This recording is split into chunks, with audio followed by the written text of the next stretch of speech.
अस्सलाम वालेकुम नाज़रीन, आप मेरा यूट्यूब चैनल देख रहे हैं। सोहराब बरकत इस्लामाबाद से आपसे मुखातिब है। वजीहा स्वाति केस एक अमारकन नियाज़ जिन्हें एक अंदोनाक तरीके से रावलपिंडी में कत्ल कर दिया जाता है, उस केस के हवाले से कुछ नई डेवलपमेंट्स हैं जो आपके सामने रखनी हैं और साथ साथ कुछ एक अहम सवालात हैं और एक पैटर्न चला आ रहा है कि किस तरह से इस्लामाबाद में या रावलपिंडी के जो दो हाई प्रोफाइल केसेस हैं, दोनों का ताल्लुक किस तरह से अमेरिकन एम्बेसी से जुड़ता है और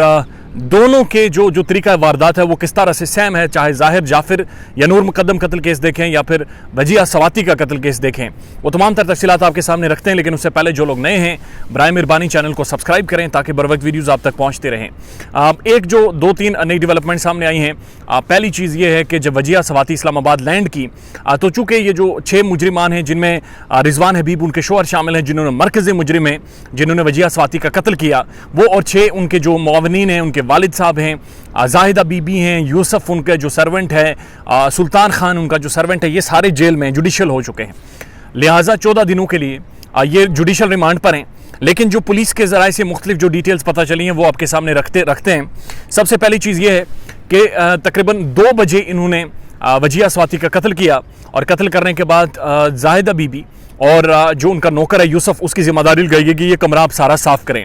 छुरी मारी गई, उसका गला भी दबाया गया और भी मुख्तलिफ हथकंडों से उसकी जान ली गई और इस बात को यकीनी बनाया गया कि वो मर चुकी हो। उसके बाद जो उनका 15 साल वजीहा स्वाति का बेटा था वो दूसरे कमरे में सो रहा था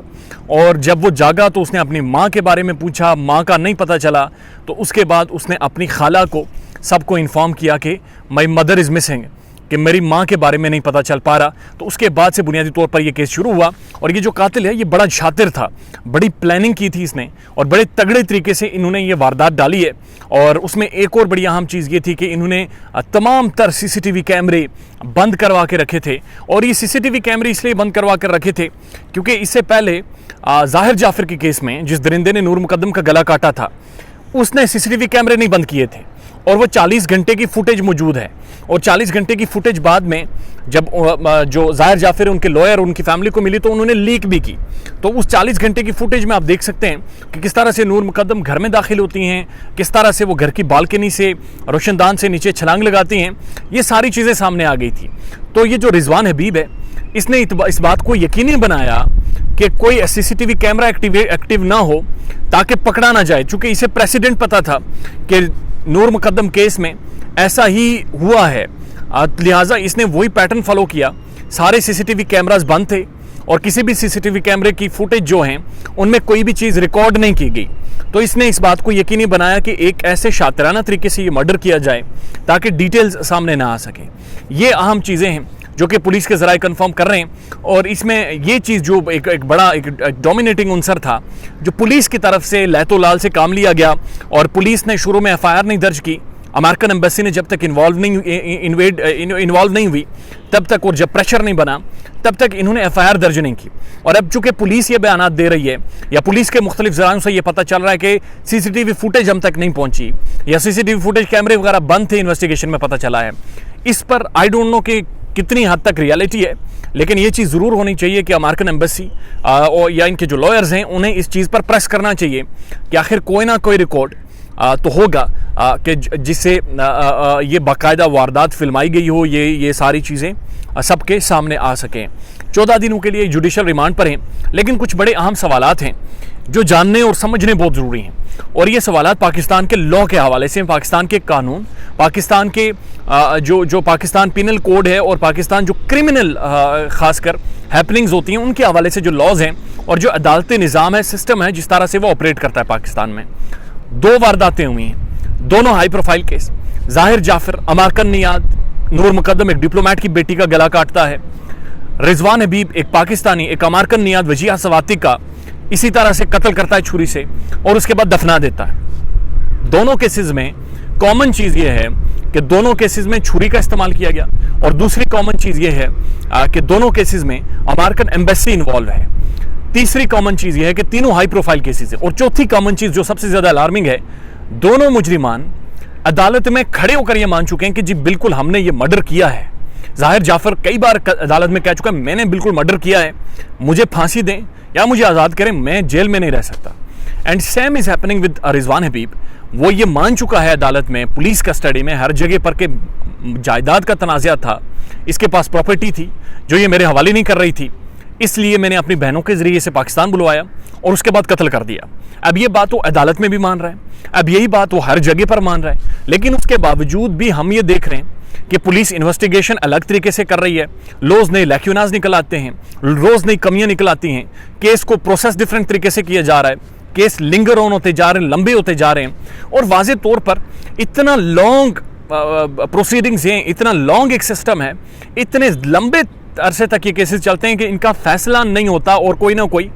बीच में राह निकालकर इन क्रिमिनल्स को बचाया जाता है। मिसाल के तौर पर जब नूर मुकद्दम का गला काटा ज़ाहिर जाफर जिंदे ने, तो उसके बाद आपने देखा कि उसने बहाना करना शुरू कर दिया, मैं पागल हूँ, मैं मेंटली डिस्टर्ब हो गया हूँ। उसके बाद एक एप्लीकेशन भी दर्ज करवा दी गई कि जनाब बंदा ही पागल है, पागल बंदे के ऊपर कोई भी प्रोसीडिंग्स चल नहीं सकती। क्योंकि इतनी स्पेस मिली केस में, क्योंकि इतनी ज़्यादा टाइम फ्रेम मिला कि उन्हें सोचने का, प्लान करने का और इससे निकलने के लिए रास्ते उन्होंने ढूंढे और चीज़ें हमवार की। होता यह है कि जब इतना लॉन्ग केस चला जाता है, ये इतना टाइम ले लेता है, उसके बाद पुलिस को, इन्वेस्टिगेशन को, जो एविडेंस मौजूद होता है उसको, इन सारी चीज़ों को इन्फ्लुएंस किया जाता है। और इस हद तक इन्फ्लुएंस किया जाता है कि जो असल क्रिमिनल्स होते हैं, जो कई दफ़ा मान चुके होते हैं, उसके बाद वो बचना शुरू हो जाते हैं। अब ये देखिए, अब ज़ाहिर जाफर का जो केस है, इसमें अमेरिकन एम्बेसी इन्वॉल्व हुई और अमेरिकन एम्बेसी ने वाज़े तौर पर कहा जी कि ज़ाहिर जाफिर को मुआवनत प्रोवाइड करें हर तरह की, और उन्होंने यकीनी बनाया कि जेल के अंदर भी उसे हर तरह की आसानी हो, और उसके बाद वो मिले भी उससे दरिंदे से जाकर। सेम वजिया स्वाति केस है, इसमें भी उनका बड़ा पॉजिटिव रोल सामने आया है अमेरिकन एम्बेसी का, और उन्होंने प्रेशर दिया, जोर दिया कि जनाब ये इसको इंसाफ दिलाया जाए। मसला यह है कि कौन से ऐसे केसेस हैं जिन पर सिर्फ अमेरिकन एम्बेसी ही इन्वॉल्व होगी तो हम लोग काम करेंगे। जब तक अमेरिकन एम्बेसी इन्वॉल्व नहीं होगी, ना तो हम लोग एफआईआर काटेंगे, ना तो हम फॉरेंसिक के लिए जल्दी मामलात को आगे प्रोसीड करेंगे, ना हुकूमत एक्शन लेगी, ना वज़ीर दाखिला एक्शन लेगा, ना ही उसके बाद जनाब जो लोकल इंतज़ामिया है वो एक्टिवली काम करेगी।